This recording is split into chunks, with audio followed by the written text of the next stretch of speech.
entry-level jobs in areas like finance, consulting, tech, many other areas like that, entry-level white-collar work. I worry that those things are going to be first augmented, but before long replaced by AI systems, and that we may indeed. It's hard to predict the future, but we may indeed have a serious employment crisis on our hands as the pipeline for these early stage white collar work starts to contract and dry up. What's the timeline here?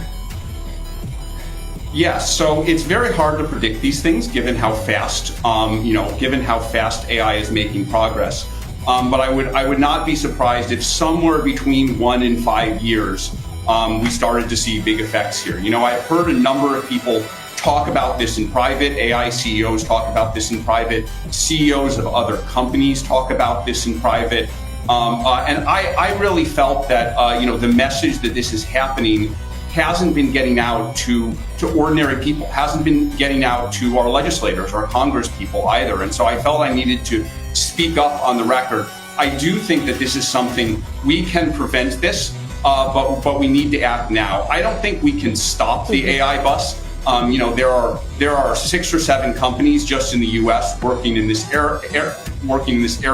I just run one of them. Even if our company stopped doing what it was doing today, all the other companies would continue. Even if all 6 companies started, then China would beat us. I think that's a big and important threat. So we can't stop the bus, but I do think we may have an opportunity to steer it. And I think we need to get Congress people, legislators, the public to think about this now. One of the first steps we're taking is just measuring the effects. Anthropic has put out something that we call our economic index. And using the economic index, we try and track the rate at which these things are happening. At some point we have to go beyond measuring this to actually taking action, to trying to build our AI systems in a way that augments rather than replaces.